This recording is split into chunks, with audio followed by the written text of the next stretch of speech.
ce qui m'a beaucoup influencé dans mes recherches en islam, ce que j'ai compris comme un signe, ça a été la notion de hayy. Et al-hayy, le vivant, donne une caractéristique qui moi m'a bouleversé, c'est-à-dire que après chaque chose, chaque création, que ce soit la lune, le soleil, l'univers, même les petits insectes, ont une naissance et une mort. Mais pour qu'il y ait une naissance et une mort, il faut bien qu'il y ait un flux, un vivant, quelque chose qui lui donne la vie. Il faut bien un point de départ, ou même quelque chose de continu. Donc, on voit la création tous les jours. Il y a une création tous les jours, en permanence. Allah crée en permanence.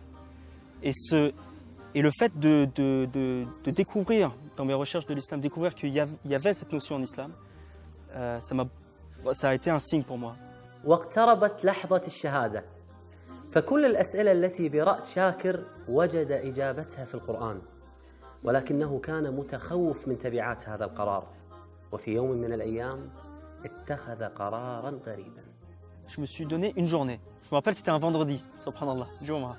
Je me suis dit, pendant cette journée, je coupe tout. J'arrête mes discussions, mes recherches avec l'islam, etc. J'essaie de penser à l'inverse, de me convaincre qu'il ne faut pas que je me convertisse à l'islam.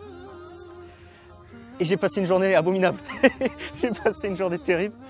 Vraiment pas bien. Je suis retombé dans mes doutes précédents que j'avais depuis longtemps avant ma venue en Égypte. Et pour moi, ça a été un autre signe. Je me suis dit, bah, ce trouble que je ressens très fortement à l'intérieur de moi, c'est un signe pour me dire que j'ai rien à perdre, que j'embrasse l'islam, que j'ai tout à y gagner. Et alhamdoulilah, le lendemain, j'ai suivi mon frère lors d'une de ses prières et ça a été magnifique. Mais ma conversion, et je pense la conversion en général, c'est pas quelque chose de direct, c'est pas quelque chose de net. Ce que j'entends par là, c'est que ce n'est pas un processus de cause à effet. C'est pas parce que j'ai lu des livres sur l'islam, que j'ai discuté avec des musulmans, que j'ai vécu avec des musulmans, que je suis devenu musulman.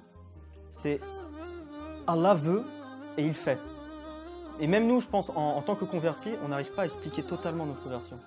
On peut l'expliquer, on peut écrire l'histoire du début à la fin, mais on se pose quand même la question pourquoi? Pourquoi moi? Pourquoi je suis devenu musulman? Pourquoi j'ai la foi? Alhamdoulilah. Alhamdoulilah, c'est la seule chose qu'on peut dire.